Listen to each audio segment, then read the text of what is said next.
En el nombre del Padre, y del Hijo, y del Espíritu Santo. Amén. Señor mío y Dios mío, creo firmemente que estás aquí, que me ves, que me oyes. Te adoro con profunda reverencia.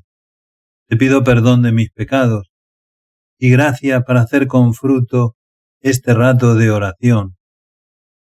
Madre mía Inmaculada, San José, mi Padre y Señor, Ángel de mi guarda, interceded por mí. Seguimos recorriendo este tiempo de Cuaresma que nos ha de llevar a vivir la Pascua del Señor, el acontecimiento más trascendental, la resurrección de nuestro Señor Jesucristo. Jesús muerto y resucitado es el centro de nuestra fe.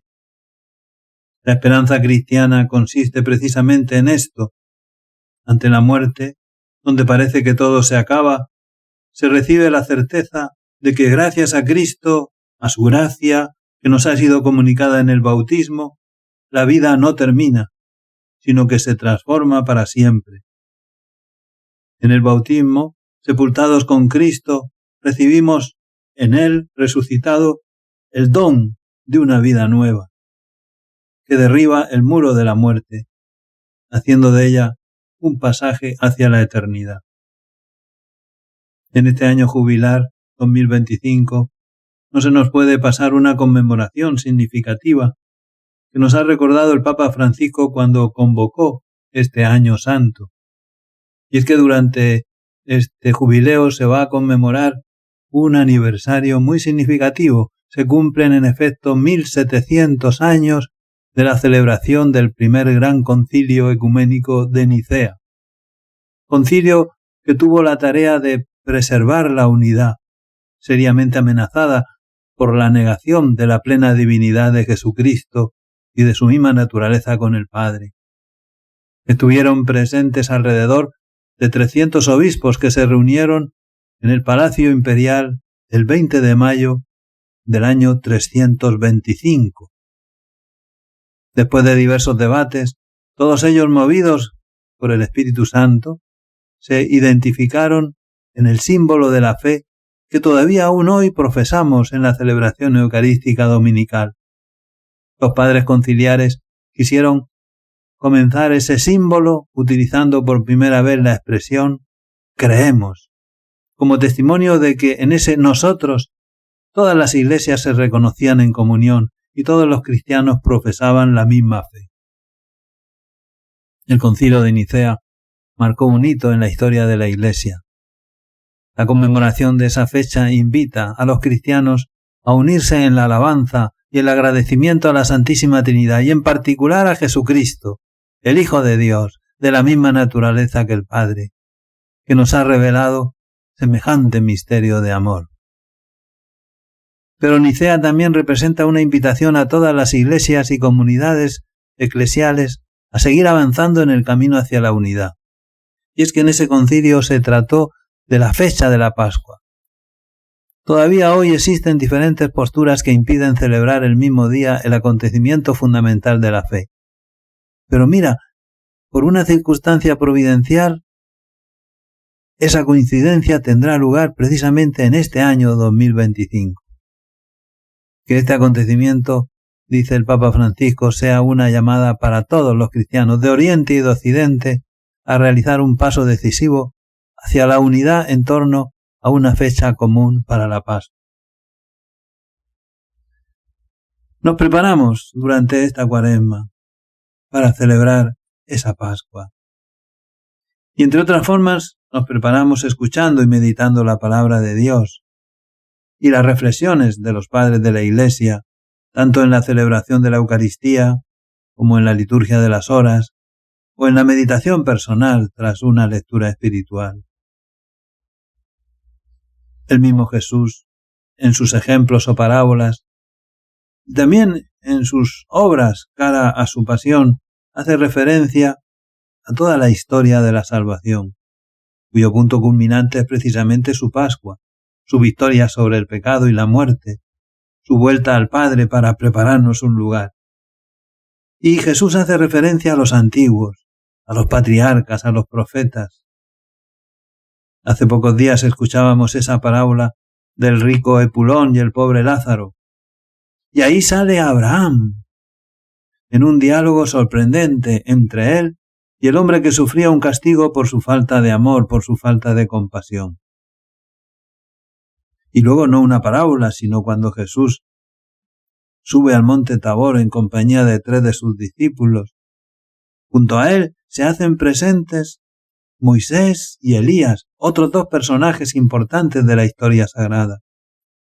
Y es que Dios, en su pedagogía sabia y en favor de toda la humanidad, ha ido revelándose de muchos modos, hasta que en estos últimos días nos ha hablado por medio de su Hijo, a quien instituyó, como dice la carta a los Hebreos, heredero de todas las cosas y por quien hizo también el universo. Cristo es su verbo, su sabiduría, su Hijo. Y Dios habló antiguamente a través de patriarcas y profetas, pero ahora nos ha hablado a través de su Hijo. Entre esos patriarcas y profetas, a los que hace muchas veces referencia Jesús, la Sagrada Escritura nos habla muy bien de Moisés, quien es figura y ejemplo de ese recorrido de 40 años hasta llegar a la tierra prometida, imagen del cielo. Y esos 40 años son también imagen de lo que es nuestra cuaresma cada año. En uno de los primeros libros de la Biblia, en el Deuteronomio, se cuenta el momento en que ya van a llegar a la tierra prometida, aunque Moisés será llamado antes por Dios. En aquellos días el Señor dijo a Moisés: sube a esa montaña de los Abarim, al monte Nebo, que está en la tierra de Moab, frente a Jericó, y contempla la tierra de Canaán, que yo voy a dar en propiedad a los hijos de Israel. Después morirás en el monte, y te reunirás con los tuyos, lo mismo que tu hermano Aarón murió en el monte Hor y se reunió con los suyos. El no llegar él mismo, Moisés, a la tierra prometida, no es un fracaso, al contrario, es saberse instrumento de Dios, es no aplicarse méritos, es considerar la misión, la vocación, por delante incluso de uno mismo.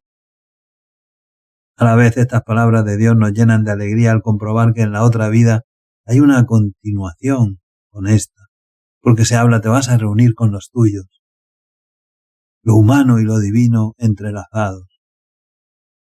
Moisés, sigue diciendo el texto sagrado, subió de la estepa de Moab al monte Nebo, a la cima del Pisgá frente a Jericó, y el Señor le mostró toda la tierra, Galaad hasta Dan, todo Neftalí, el territorio de Efraín y de Manasés, y todo el territorio de Judá hasta el mar occidental, el Negueb y la comarca del valle de Jericó, la ciudad de las palmeras, hasta Soar, y le dijo: esta es la tierra que prometí con juramento a Abraham, a Isaac y a Jacob, diciéndoles: se la daré a tu descendencia.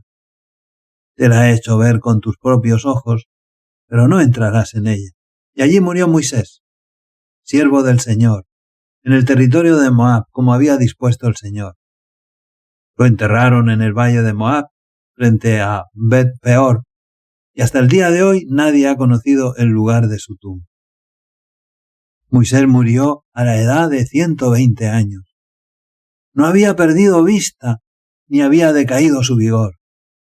Los hijos de Israel lloraron a Moisés en la estepa de Moab durante 30 días, hasta que terminó el tiempo del duelo por Moisés. Josué, hijo de Nun, estaba lleno del espíritu de sabiduría, porque Moisés le había impuesto las manos. Los hijos de Israel lo obedecieron e hicieron como el Señor había mandado a Moisés. También esto es significativo. Como Josué, también nosotros hemos recibido una herencia, un legado. Es nuestro turno. Con referencia a Cristo, San Pablo también habla de lo que ha recibido y a su vez tiene que transmitir.